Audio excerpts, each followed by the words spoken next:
We'll move to questions without notice. I'm going to give the call to the Honourable the Leader of the Opposition. Thank you very much, Mr Speaker. My question is to the Prime Minister. The Albanese government failed to prepare for a High Court decision it knew was coming for almost 6 months, which resulted in the release of almost 150 hardcore criminals, including rapists, murderers and pedophiles, into the Australian community. At least 4 of these criminals are alleged to have already reoffended, including a sex offender committing another assault and a pedophile attempting to contact minors. Will the Prime Minister apologise to the Australian people? Call to the Prime Minister.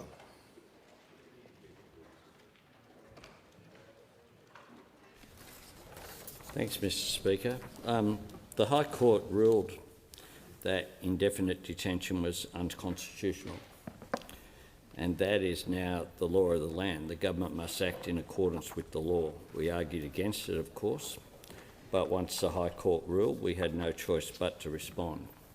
Community safety is our priority, and I'm very pleased that the Parliament has passed stronger laws to keep people safe. Order. Members on my left. Order. The Deputy Leader of the Opposition will cease objecting. And I'm pleased that it received the support of both sides of the chamber.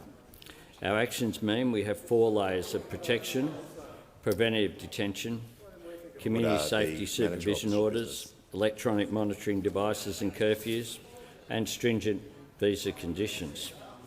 And certainly, I am sorry any time someone is a victim of a crime, wherever it's committed, at any time, against any victim. Order. Order. The member for Hume will cease objecting when a question is about to be asked. The call to the member for Hunter. Thank you, Mr Speaker. My question is to the Minister for Employment and Workplace Relations. How will the passage today of the Albanese Labor government's closing loopholes legislation deliver better pay and safety for Australian workers? Call to the Minister for Employment, Workplace Relations and Minister for the Arts. Thanks very much, Mr Speaker, and I thank the member for Hunter for the question and acknowledge that from the moment he arrived here, he's been arguing that we need to close the labour hire loophole. We're going to do that today. Order. Today is a great day for workers across Australia.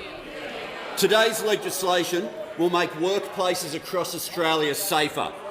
Today's legislation will also stop underpayments. Stop underpayments by closing the labour hire loophole, and stop underpayments by finally making wage theft a crime. I want to thank those members of the Senate crossbench who were part of this: the Australian Greens, Senator Lambie, Senator David Pocock and Senator Lydia Thorpe. I want to acknowledge, though, that those opposite did what they have always done. And once again, when given the chance, which way do you vote on wage theft being a crime? Order. Order.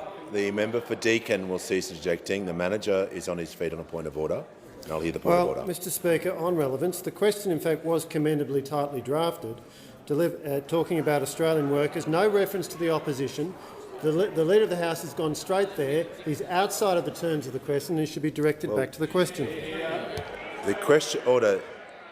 Order. Members on my right, the question was about how the passage of today's legislation. So obviously the minister in his answer is going to talk about what happened in the passage of the legislation. So his answer is being directly relevant, and in continuation he'll be heard in silence. Thanks, Mr Speaker. Some of those opposite in particular might not be aware of just how unfair the labour hire loophole is. And so I want to repeat an account given by the member for Hunter himself for when he worked in the coal industry, where there were 5 workers. Order. He was one of them. I don't know how you got 5 people in the car when he was one of them, but the 5 of them would drive to work together. All 5 were doing the same job. All 5 were on the same roster. 3 of them were directly employed. The other 2 were labour hire. The difference in wages for those people with the same qualification on the same shift each year was a total of $30,000 different. simply because there was technically a different employer. Miners were earning $30,000 a year less. Imagine if some of the companies that have been responsible for this behaviour had spent a little bit less on advertising and a little bit more on paying their workers. But when it was simply put to them, why are you using this way of underpaying staff? It was, well, it's legal. Well, it's not going to be legal anymore. It's not going to be legal anymore, and after question time today, the message will come back to this House and the final part of passage of this legislation will be before us. So far, this term alone, when it's come to the passage of legislation, those opposite have voted 34 times to keep wages low. 34 times. The final chance will come this afternoon as to whether or not they believe wage theft should be a crime, whether or not it's time to close the loopholes that see workers underpaid. The member for Page is warned.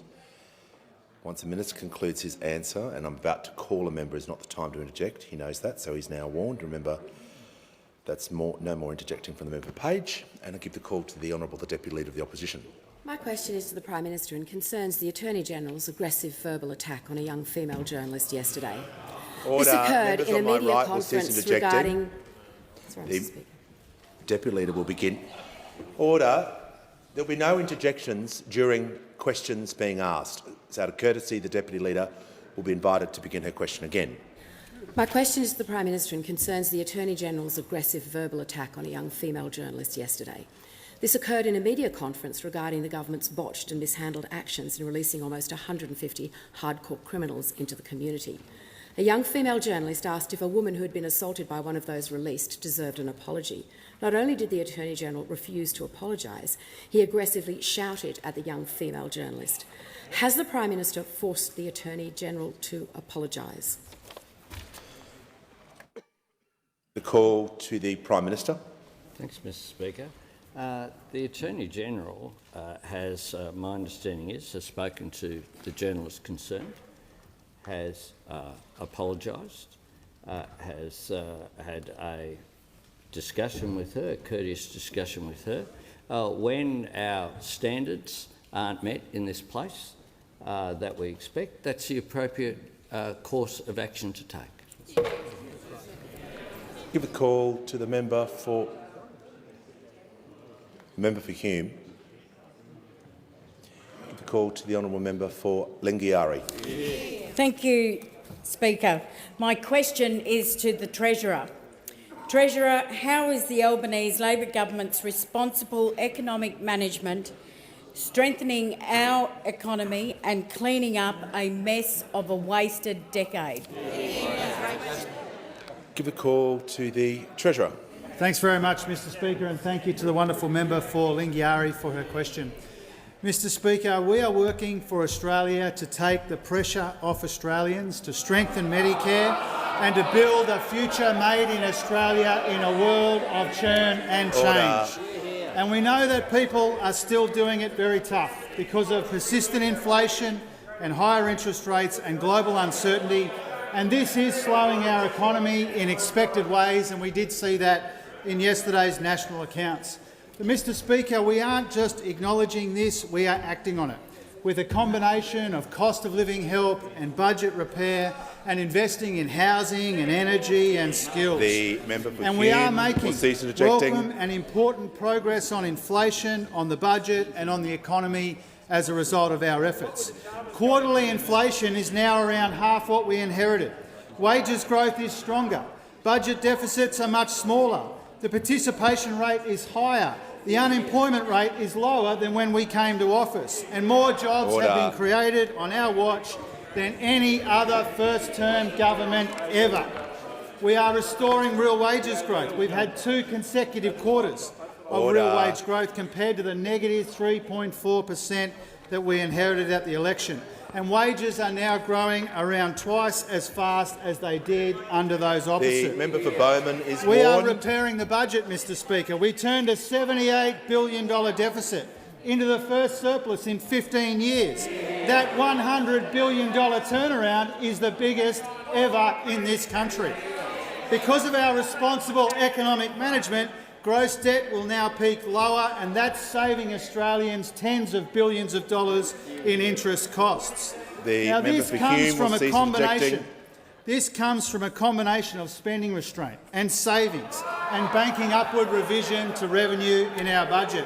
And our progress and our strategy on budget repair has been welcomed by the IMF, the Reserve Bank, Fitch Ratings, Deloitte Access Economics, the OECD and others as making an important contribution to this fight against inflation. And it's made room for $23 billion in cost of living relief, which took half a percentage point off inflation in the most recent data. Remember, this is the help that those opposite voted against. Speaker, we finished the parliamentary year not just understanding the pressure that people are under and the reasons why our economy is slowing, but most importantly providing the responsible economic management to steer our economy through. Responsible economic management has been the defining feature of this government this year. It will be the defining feature of the mid-year update I released with Minister Gallagher, and it will be the defining feature of the year ahead as well. Before I call the member, just resume his seat for a moment, the member for Calare, I'm pleased to inform the House that present in the gallery today are delegates attending the Australian Olympic Changemaker National Summit in Canberra. And also we have a guest from the Victorian Parliament, the member for Croydon and the Shadow Minister for State and the Shadow Minister for Employment and Industrial Relations, the Honourable David Hodgett. Welcome to you all.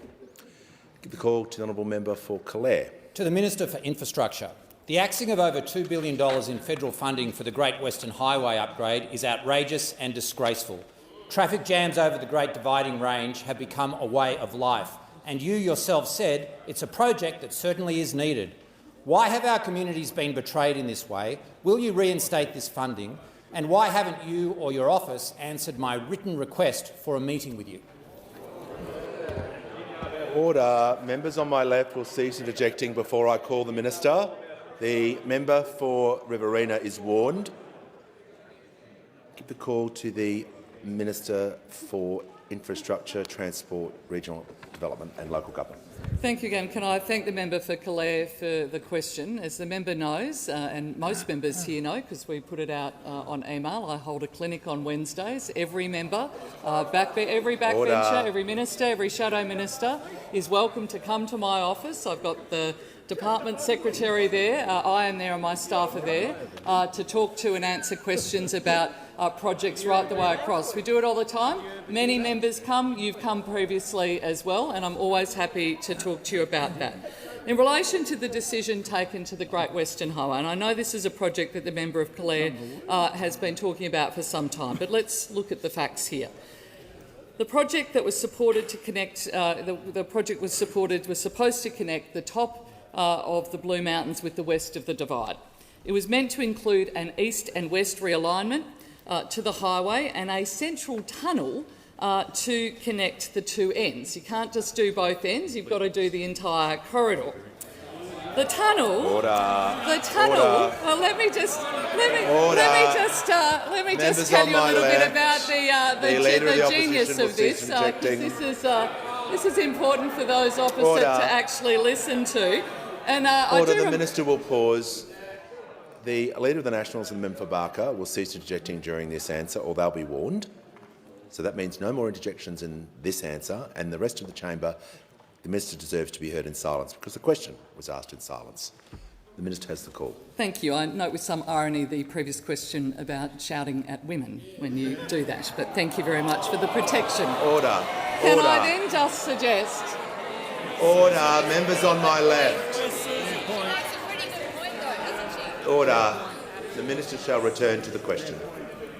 Thank you. And as I said, however, the tunnel that was proposed by the previous New South Wales National Party would have been 11 kilometres long, the longest tunnel in the country.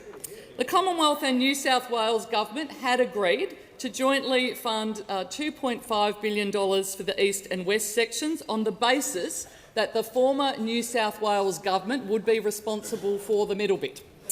However, not a single dollar of funding was ever committed to that project. Not a single dollar. And I well remember previous John Barilaro making some comments about how he felt that somehow the Commonwealth should stump up 80% of what would have possibly turned out to be an $11 billion, 11-kilometre tunnel. We suspect more. So unfortunately, the delivery of this project has not been possible. We will continue to work with the New South Wales Government about what we can do along that corridor to ensure the safety of people who use that. But that, of course, means that we are investing significantly in the regions already, doubling Roads to Recovery, increasing funding to the Black Spots program and creating a new program for local councils to apply for to ensure that we've got safer roads. Order. The minister's time has concluded. The call to the honourable member for Higgins. Thank you, Speaker. My question is to the Prime Minister. Yesterday, the Prime Minister brought First Ministers together for a National Cabinet meeting. What are the outcomes of this significant meeting and how will they strengthen Medicare and the NDIS for years to come?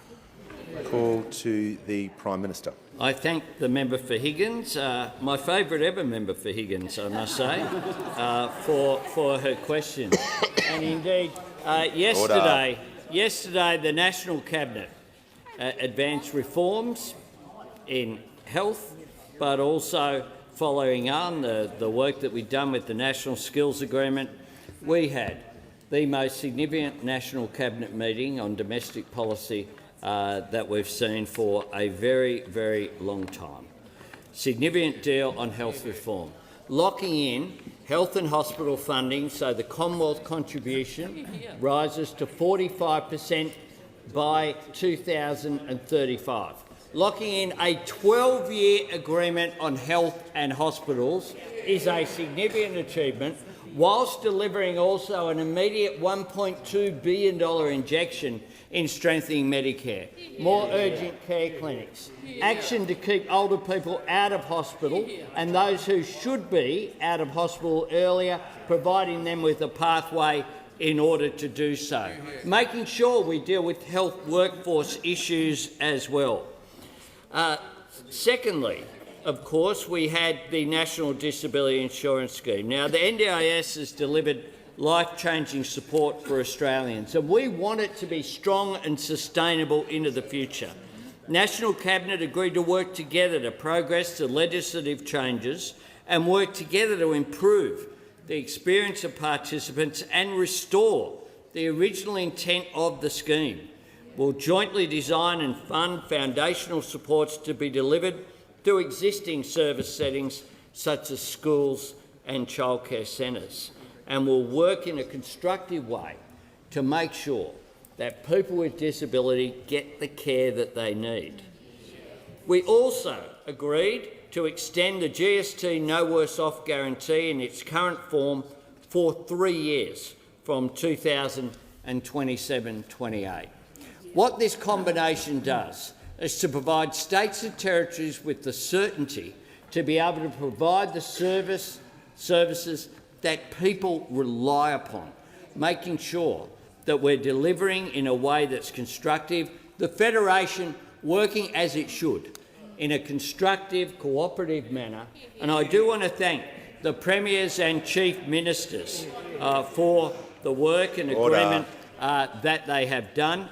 This is an outstanding outcome from yesterday's meeting, and I look forward to seeing the results in issues like addressing elective surgery waiting lists, which will be an absolute priority from the health reforms that we dealt with. Call to the honourable member for Wannon.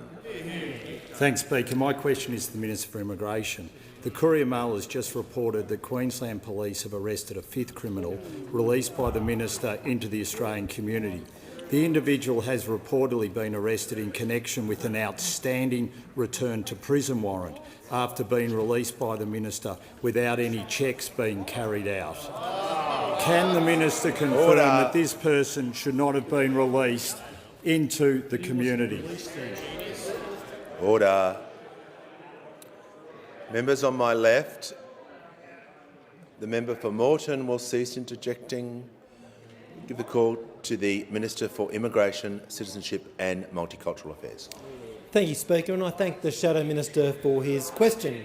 Order. As the member for Barker is opposition warned. and indeed the Shadow Minister is well aware, I can't comment on individual cases.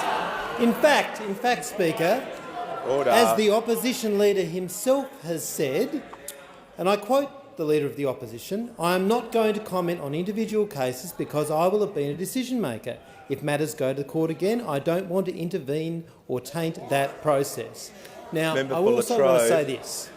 On the 10th Member of for November, Latrobe on the will 10th cease of interjecting. November, we set up as a government Operation Aegis, a joint task force between the AFP and the ABF, working closely with state and territory police forces to share information and enforce visa conditions, steps which have been enhanced by the legislation which passed the parliament late last night. This work, of course, continues. Give the call. Order. Give the call to the honourable member for Blair. Speaker, my question is to the Minister for Health and Ageing. How is the Albanese Labor government working cooperatively with the states and territories to ensure that public hospitals are properly funded after a decade of cuts and neglect? Call to the Minister for Health and Aged Care. Thank you, Speaker. I thank my friend, the member for Blair, for his question. Well, as the Prime Minister said, Mr Speaker, what we saw yesterday was all of Australia's governments working together for the people of Australia. And you know, it hasn't always been the case. Australians for too long, too often, have watched governments stuck in trench warfare, playing the blame game, particularly in critical service areas like health and hospitals and disability supports, where you saw a very different approach yesterday, and it was an approach that was a great credit to this Prime Minister and to all of the Premiers and Chief Ministers. It's an approach that will deliver Australians better health care, better hospitals and more sustainable and functional systems of disability support. In health, as the PM said, he announced more investment in strengthening Medicare, things like more urgent care clinics, as well as an historic funding deal around hospital funding, which will see the Commonwealth increase our supports for state efforts to do things like curb ramping and clear those elective surgery waiting lists that have built up over the course of COVID. And at the same time, Mr Speaker, states have agreed to support the Commonwealth in our efforts to make the NDIS sustainable and to develop a shared system of supports for people living with disability who currently are outside the NDIS, as the Minister for the NDIS outlined at the Press Club today.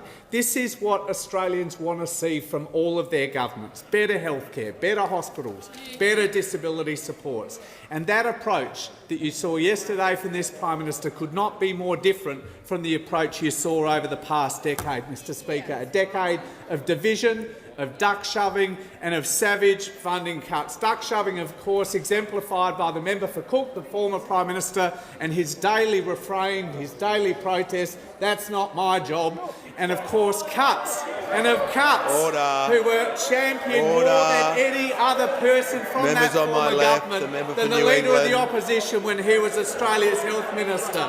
Far from working together for Australia, Mr Speaker, the 2014 budget document shows the approach of the Leader of the Opposition. He cut $50 billion in his first budget. Now he says, "Oh, rubbish, it's here. It's here, sunshine, in the graph, mate.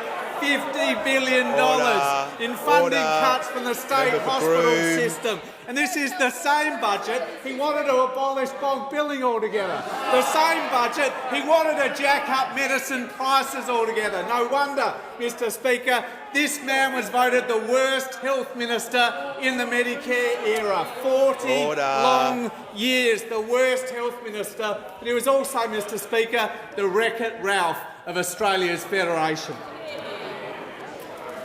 Order. House comes to order. I'll hear from the member for Nichols. My question is to the Prime Minister. Imran Dad lived in my electorate and was convicted and jailed for child sex offences and causing or inducing a child to take part in sex work. Dad recruited vulnerable children in state care for a child sex ring. The Albanese Labor government released him into the community and he has now been re-arrested for alleged sex offender register breaches, including contacting children online. Why didn't the Prime Minister act sooner to protect my community and all Australians? Call to the Prime Minister. I thank the member for his question, and it is indeed terrible that this person, as a result of the High Court, something we did not want to see. Order. Order. Members on my left will cease interjecting. That we did not want to see has been in that situation. But of course, it is a fact that from time to time, Member for Forrest will cease interjecting. Let me quote this. 3 convicted terrorists have been accidentally released on the streets without any court-ordered supervision after illegal stuff-ups or police ran out of time to apply for control orders. Paul Dacre, Antonino Granada and Kadir Kale were freed from a Victorian prison Friday after serving 4 years in jail over a plot to sail the Philippines inside an Islamist uprising to bring down the government. Because the trio of Tinny terrorists had served their complete jail terms, they are not on parole and are therefore subject to no court-ordered supervision. Order. The Prime Minister. Order. The Prime Minister will pause on a point of order. The member for Nichols. The member for Casey will cease interjecting. The Prime Minister will pause for a moment so I can hear from the member for order. The member for Casey will cease interjecting. The order. We'll move on. We won't hear the point of order. The Prime Minister in continuation. That's right. Well, if members will cease interjecting, I will hear the point of order. The member for Mitchell will cease interjecting. Members on my right will cease interjecting. The member for Nichols is on his feet on a point of order and will be heard in silence. Point of order on relevance, Mr Speaker. The question related to a specific person who committed offences in my electorate and why the Albanese government hadn't acted sooner to protect my community and all Australians in relation to that. Prime Minister, order. The Deputy Leader of the Opposition will cease interjecting. The question contained why didn't the Prime Minister act sooner? He's giving an answer. I'm not sure what the subject matter is, but I'd like to hear what he's got to say so I can deal with the point of order and make sure the Prime Minister is being relevant. He has the call. I'm speaking about the context of the law. And the law, order. From that, the member for Barker. From that said, in Herald Sun, 11th of May 2020, when you were in office, federal police have never succeeded in obtaining a continuing detention order. The Herald Sun on the 14th of March 2021, three-quarters of the high-risk terrorism offenders released in 2020 were re-arrested and charged with breaching their control orders. That occurred in November 2020, December 2020, December 2020, a 30-year-old Melbourne man, January 2021, a 25-year-old Sydney man, January 2021, a 35-year-old Melbourne Members man. on my left will cease April interjecting. 2021, a Sydney man. November 2021, a convicted terrorist offender arrested for repeatedly breaching a control order. I am sympathetic with any of these circumstances. We have had to deal with these because you have to deal with the law as it is, just as the former government did. Just as the former government did during the 9 years in which it was in office. And barely a month went by where there wasn't a circumstance such as this. Order. The member for Fisher will cease interjecting. The member for Boothby has the call. Thank you, Mr Speaker. My question is to the Minister for Skills and Training. What is the Albanese Labor government doing to combat the severe workforce deficits left by the previous government? And how is the government helping Australians facing cost of living challenges to skill up into secure, stable and well-paid work? Call to the Minister for Skills and Training. Thanks very much, Speaker. Can I thank the member for Boothby for her question and a very strong support for the vet sector. It was only a while ago that the member and I joined the Treasurer and other ministerial colleagues to launch the Employment White Paper, talking about the correlation between the investment in skills and ensuring we've got sufficient skills for our labour market, our economy. And of course, that was the reason why the Prime Minister convened the Jobs and Skills Summit. And we just heard the Minister for Health talk about how critical it is to have collaboration amongst governments to deliver health reform and health investment. So too with education and training. We need the collaboration of all governments, and that Jobs and Skills Summit set the tone for the collaboration, which of course culminated in the announcement of 180,000 fee-free TAFE and VET places. Of course, this year, as of the 30th of September, because the data does come in across all the VET providers, we have now reached 296,107 Australians enrolled in TAFE and VET courses in areas of demand. Now, this is a great example of the efforts that can be realised in terms of real outcomes if you work closely with state and territory governments and if you work with industry. Now, this year, looking at what we have done this year, we put together the Jobs and Skills Australia, a body that represents industry, universities, the VET sector, bringing together all of those constituent parts to provide better advice to government. We now have 10 Jobs and Skills Councils. They are critical because they represent different sectors of our economy, so we understand more fully what we need to supply the skills to each and every part of our economy. And of course, when it comes to delivering the skills, we inherited the deepest and broadest skill shortage in this country for 5 decades.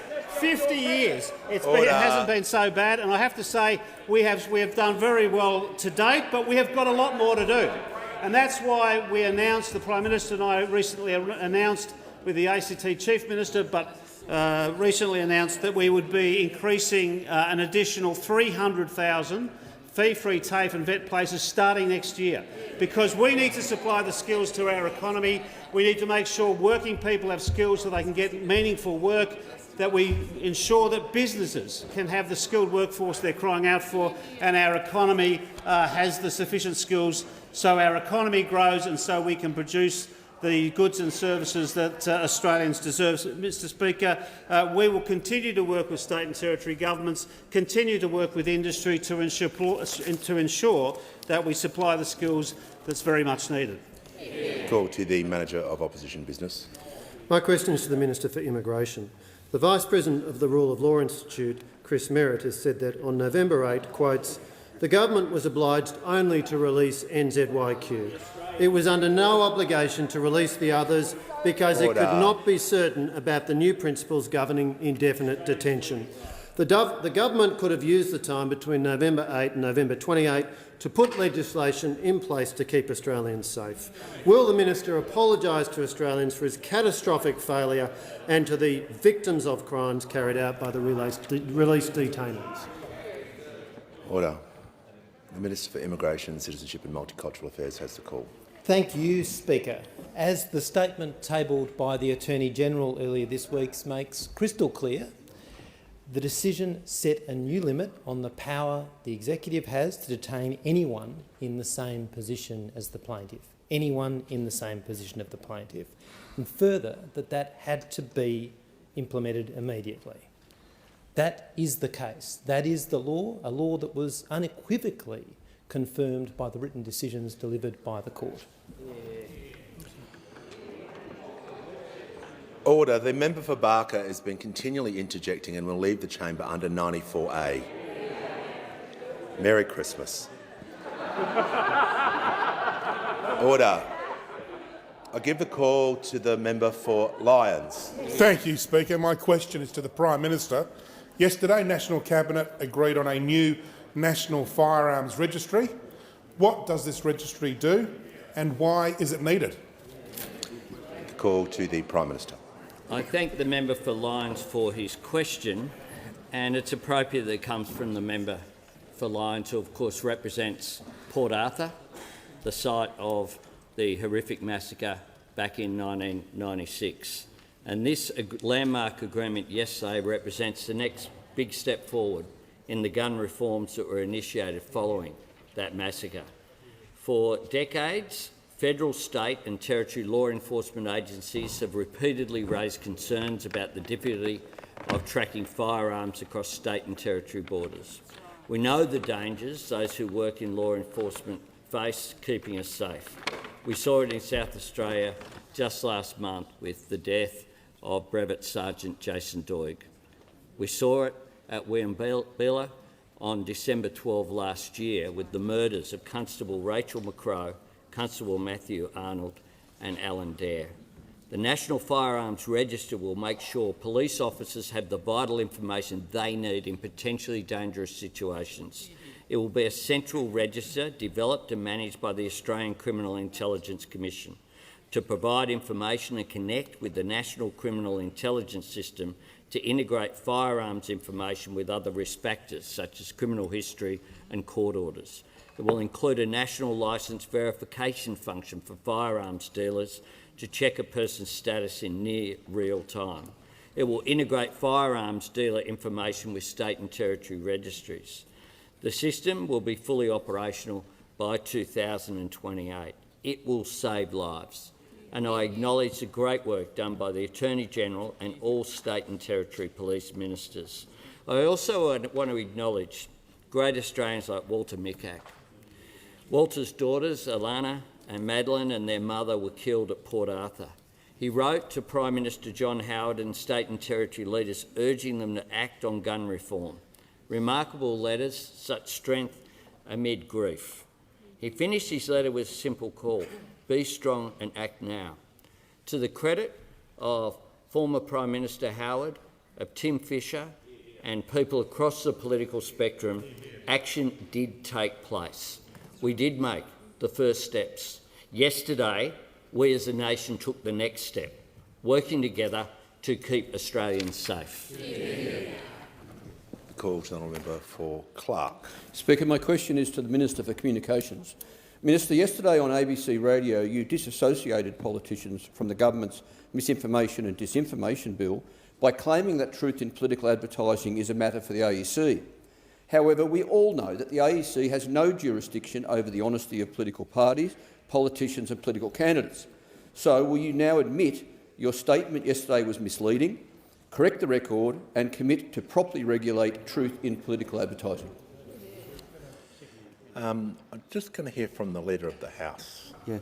Mr Speaker, while the question about the role of the AEC is certainly a question that's in order to be asked, and I'm not disputing that, it's being asked to a minister who has no responsibility for that agency simply because the minister referred to it in a radio interview, which ordinarily would have to be redirected to the appropriate minister.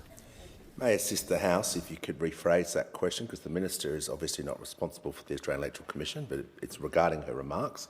I'll give the member the opportunity just to rephrase the question to assist the House. Minister, yesterday on ABC Radio you disassociated politicians from the government's misinformation and disinformation bill by claiming that truth in political advertising will not be covered by that bill. However, we all know that the AEC has no jurisdiction over the honesty of political parties, politicians and political candidates. So will you now admit that your statement about the exclusions from your misinformation and disinformation bill was misleading? Will you correct the record and commit to properly regulate truth in political advertising? Call to the Minister for Social Services. Thank you, Speaker, and in my capacity as representing the Special Minister for State, I thank the member for his question. The growth in mis- and disinformation is widespread. It's not only on our shores but occurring in democracies around the world. Elections and referenda are a contest of ideas. However, the truth must be at the core. Last year, the Special Minister of State wrote to the Joint Standing Committee on Electoral Matters and asked— Minister will pause. The member for Clark on a point of order. Speaker, on relevance, the essence of the question clearly goes to the Minister for Communications misleading the Australian community in the media yesterday. Well, the Minister is being relevant to the question, and under the standing order she's entitled to answer it. Minister has the call. As I was saying to the member, last year the Special Minister of State wrote to the Joint Standing Committee on Electoral Matters and asked that it inquire into the 2022 federal election and related matters, and included the potential for truth in political advertising. The Minister may. On the point of order.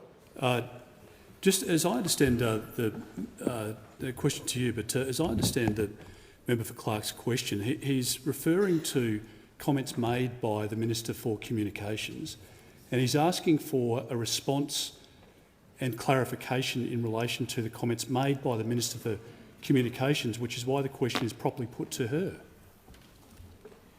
The Leader of the House. Yeah, thanks, Mr. Speaker. Order. The Leader of the Opposition. We're just going to deal with this matter in a courteous way. For any question to be asked in the House, it has to be to a minister relating to their ministerial responsibilities. So the only way the question can be in order is for it to be answered by the minister who is representing the minister who has responsibility for the AEC. I'll just deal with this matter.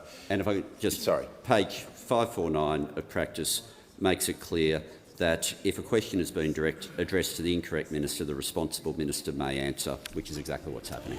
And I did give the opportunity for the member, because of the subject content, to rephrase the question. He chose not to do that.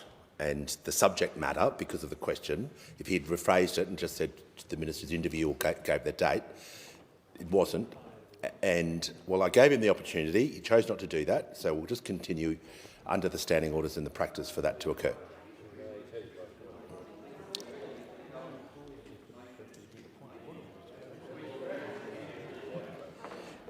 Yes, but the nature of the question contained the information about the Australian Electoral Commission. So under the standing orders and under the practice, the way the question was phrased, the minister has the responsibility. And I'll just get her to conclude her answer. Thank you, Speaker. So last year, the Special Minister of State Minister will pause. I'll deal with one moment at a time. If someone's made an unparliamentary language, I'll ask them to withdraw. I didn't hear what was happening, but anyway, I'll deal with order. The member for Latrobe and the member for McEwen will cease interjecting. The Leader of the Opposition is on his feet on a point of order. Mr. Speaker, I think in the circumstances it would be appropriate, if I might say, to ask the member for Clark, now that he understands your point, because I don't think it was clear, to be fair, I don't think it was clear in the first instance. And if in the redrafting of his question he doesn't make specific reference to the AEC, then I don't see how the question couldn't be in order. Well, I've explained the situation. I've explained what I gave the opportunity for the member for Clark. I'll discuss with him after question time to make sure he's crystal clear of the standing orders and the practice moving forward. I'm just going to ask the minister to conclude her answer. Thank you, Speaker. Well, last year the Special Minister of State wrote to the Joint Standing Committee on Electoral Matters and asked that it inquire into the 2022 federal election and related matters, and included the potential truth in political advertising laws to enhance the integrity and transparency of the electoral system. Order. Of course, the minister will pause. The member for Clark. The Speaker, the government is attempting a cover-up. Resume your seat. Resume your seat. Resume your seat. It's not a point of order. Just ask the minister to conclude her answer. look, of course the government will consider the recommendations and changes put forth by JSCEM in its final report. We welcome that report when it does come. Give a call to the member for Fremantle. Thank you, Speaker. My question is to the Minister for Environment and Water. How is the Albanese Labor government delivering on its promise to protect, restore and manage Australia's natural environment, and what challenges has it faced in achieving these protections? Order.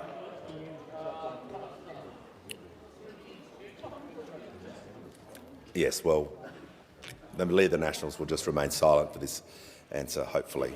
Give the call to the Minister for the Environment and Water. Thank you so much, Mr Speaker, and I want to thank the member for Fremantle for his question. He is truly one of this parliament's greatest environmentalists. Mr Speaker, Labor has delivered more to protect our environment in the last 9 days than those opposite did in 9 years. In fact, In this sitting of Parliament, we have rescued the Murray-Darling Basin Plan, protecting the animals and the plants of Australia's largest inland river system, and making sure that the 3 million people who rely on this river system for their drinking water, the farmers, the towns and communities, are able to share that water resource. In fact, we've also passed our legislation to establish the world's first nature repair market, bringing more private and philanthropic investment into environmental restoration without greenwashing, supporting farmers and First Nations communities to look after their land. The Northern Land Council called this a game changer for Aboriginal people across Northern Australia. And we've made good on our promise to update the water trigger in our national environmental laws, meaning that all unconventional gas projects will be assessed against their impact on our water resources. This has been the biggest week for environmental protection in over a decade. No, the Minister will pause. The Deputy Leader of the Opposition will cease interjecting and is warned. So, no more interjections. The Minister for the Environment and Water. Thank you, Mr Speaker. Coming on top of all of this comes on top of the policies that we have already delivered. Doubling funding for our national parks, doubling the number of Indigenous ranges, putting net zero emissions firmly into our national law, boosting renewable energy projects. We've doubled the rate of approvals for renewable energy projects, restoring our urban rivers, protecting the Great Barrier Reef, increasing our recycling capacity by more than 1 million tonnes every year, tripling the size of the Macquarie Island Marine Park, one of the biggest conservation decisions made this year anywhere in the world. In fact, we have added 40 million hectares of land and sea to the area under conservation in Australia.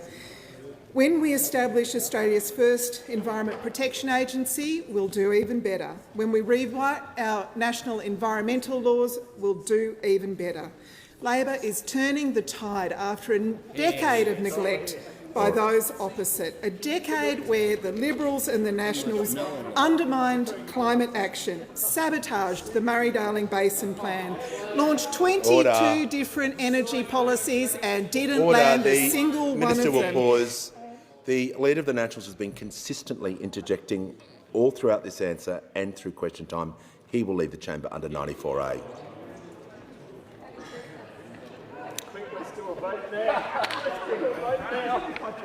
The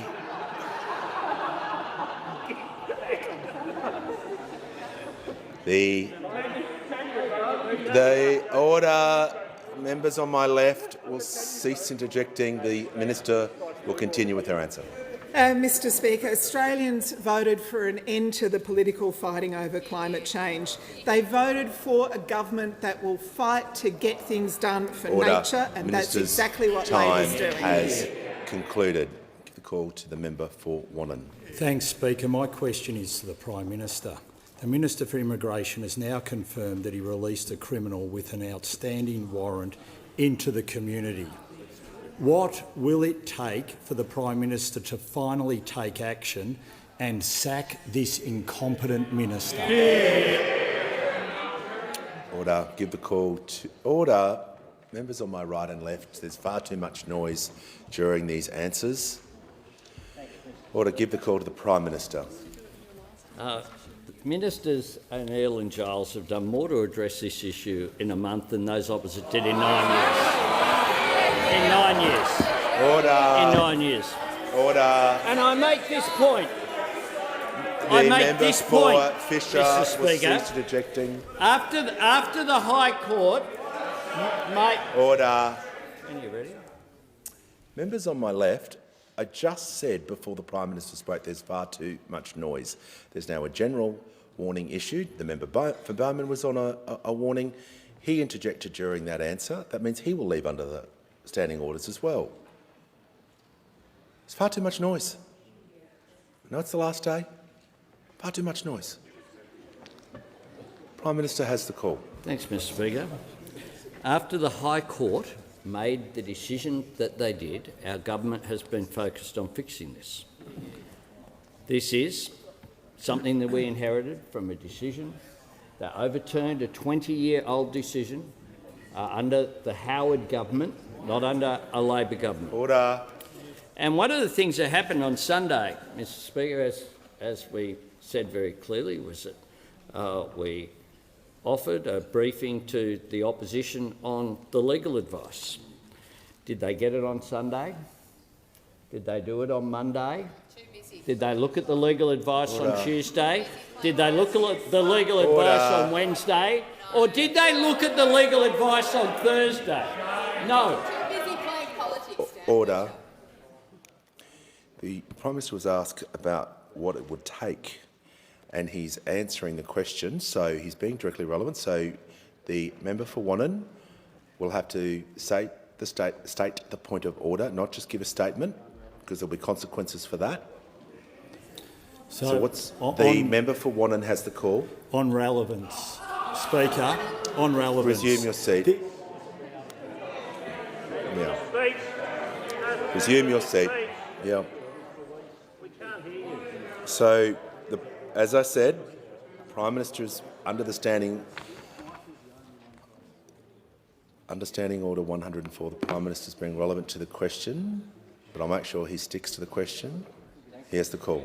I was asked about the Minister, and he has responded on the basis of the legal advice that we have said, under the terms agreed to by the opposition, we would make available for them to go into the room, read the legal advice, so that they could assure themselves of the basis of the government's actions. Haven't read it on Sunday, Monday, Tuesday, Wednesday or Thursday, Mr Speaker. Too interested in playing politics. They refused to make themselves available. The member for Groom. The member for Wannon was busy off at the races, the Jericho Cup, so he wasn't available. James Patterson, Senator Patterson, the Shadow Minister for Home Affairs, is too busy off at Harvard doing a course. Order. Senator Cash wasn't able to find time in between Sky interviews. And the Leader of the Opposition has not made himself available either. Sunday, Monday, Tuesday, Wednesday, Thursday have failed to avail themselves on my left, of the offer right. that we made very clearly. We contacted them. We made times available. We made 3 times available for them, and on none of them have they made themselves available to walk into the secure room and read the advice or sit down on that basis. They have been too interested in being able to say things they know is not true. Order. The Prime Minister's time has concluded.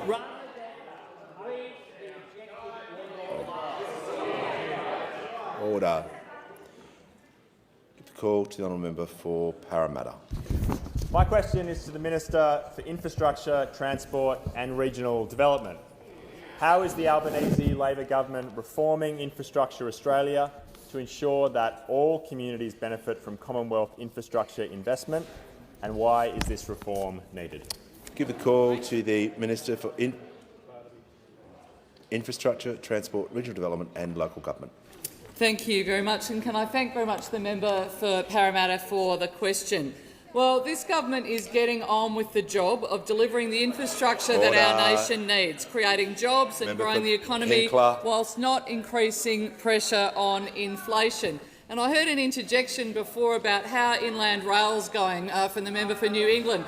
Better than it was under you, with a $31 billion blowout in costs. That's better than it was under you. Order. We've delivered our reforms to the infrastructure investment program that will see over 400 nation-building projects completed or substantially delivered over the next 10 years. We've released our infrastructure policy investment statement that will guide Commonwealth infrastructure investment into the future. And we, of course, making record investments in programs like Roads to Recovery and the Black Spots program for every single council, no colour-coded spreadsheets, every single council across the country. And last night, I can say, the Parliament finally passed the reforms to the Infrastructure Australia, delivering on our election commitment to restore the organisation to being the Commonwealth's premier advisor on major infrastructure investment in this country. Of course, under the Liberals and Nationals, Infrastructure Australia had lost direction. It was full of political appointments, and its advice on infrastructure matters was often ignored. Under the Liberals, we saw significant pork barrelling when it came to the infrastructure investment program. And when presented with our proposal to reform Infrastructure Australia, the Liberals and Nationals refused to engage with the government and, of course, tried for months to obstruct passage of the bill to this critical legislation. They diminished Infrastructure Australia when in government, and they were determined to do it again from opposition. Nevertheless, we worked to ensure the passage of this bill through the Parliament, and our reforms mean that Infrastructure Australia has a properly defined mandate, will improve the evaluation of infrastructure proposals across the country, provides government with more targeted infrastructure priority list, a list that will mean that nationally significant infrastructure proposals are prioritised for consideration by the Australian government in the unique co-investment position we are in. We are reducing duplication with states and territories and improving evaluation of infrastructure projects, and we're creating stronger governance comprised of 3 expert commissioners supported by an advisory council, ending, frankly, the coalition's record of appointing their mates to this significant economic body. But underpinning sound infrastructure investment decisions makes an important contribution to productivity. This is the Albanese Labor government getting on with our election committees, getting on with the job of delivering and, frankly, cleaning up the mess of those economic vandals opposite. Concluded. Call to the Leader of the Australian Greens. Thank you, Speaker. My question is to the Prime Minister. In my last 2 questions to you on coal and gas, you handed it off to someone else, but I ask you directly today, as head of the government, will Labor join more than 100 countries and support a call for a phase-out of coal, oil and gas in the communique from this week's Climate Summit? Order. Give the call to the Prime Minister. I thank the member for Melbourne for his question. And Australia, when we are at the COP Summit, where Minister Bowen is representing Australia there, will be back around the table with credibility, as we have been at the Pacific Island Forum, as we are in our region. Because we are a government that is taking climate change seriously. We're a government that understands in order to take climate change seriously, you need to bring the community with you. And you can't also just flick a switch or with the best of intentions. What you need is a plan and a strategy to get there. We have that through the safeguards mechanism, which is the key to driving that change to 43% reduction by 2030 and net zero by 2050. You've had in the last month that supported by the measures we took on the capacity investment scheme that will provide for that certainty to de-risk projects to make sure that the investment flows through in renewable energy. You can't simply just say, oh, well, we'll just change overnight, because what you need to do is to make sure that energy security and reliability is part of the system. That's why, for example, gas will continue to play an important role in providing stability in the system. That's how renewables will be able to operate. We have a comprehensive plan, including our Rewiring the Nation plan, based upon IEMO's Integrated Systems Plan that has been in place for a long period of time. But when you combine all of those measures, all of which were supported by the crossbenchers, the legislation, in order to achieve those targets, in order to put the safeguard mechanism in place. The Prime Minister is being relevant to the question, so I'm going to ask the Leader of the Australian Greens to state his point of order. The point of order is on relevance and the point of phase out of coal. The question was about the phase out of coal and whether that will be something Australia joins the communique at this week's summit, not about other matters. Well, the first sentence the Prime Minister mentioned the COP summit. He's talking about the question. He's talking directly. You may not agree with the answer, you may not like the answer, but under the standing orders, 104, he's got to be relevant to the question. He is being relevant. I'll make this point as well, Mr Speaker. Australia will remain a reliable energy supplier. We're a country that don't renege on the contracts that we make, and in the region that's really important. But we need to make sure that the transition that's occurring through market-based mechanisms, because the cheapest forms of new energy are the cleanest forms of energy, that the prospects that we have in an area like Whyalla, where the coal-fired generator has been turned off to make steel, because they'll go through gas firstly, but then, importantly, green hydrogen to produce green steel. Order. That's Australia's future very much. Has concluded. Call to the honourable member for Hasluck. Thank you, Speaker. My question is to the Prime Minister. How has the Albanese Labor government been working for Australians over the course of 2023? Order. Members on my left. The member for Groom. The members on my left. Prime Minister has the call. I thank the member for Hasluck for her question and for her commitment to the people of that wonderful part of Perth. We have, since we came into office, seen the creation of at least 624,000 new jobs. That will always be a priority of a Labor government. More jobs created than any new government in Australia's history, and we're only halfway through. We have the lowest gender pay gap on record. We have record women's workforce participation. We've got real wages moving 2 quarters in a row. 2 quarters in a row. We have a pay rise, 15% pay rise for aged care workers. We have an increase in the minimum wage. We have, of course, the first budget surplus in 15 years, turning a $78 billion deficit under them into a $22 billion surplus. Order. All the mugs are over there. We're also delivering on cost of living measures. Cheaper childcare began on July 1. Order. Cheaper medicines began on January 1. Member for Hume. Medicare urgent care clinics, 58 of them by the end of the year. We've tripled the bulk billing incentive for Medicare. Order. The member for Fisher.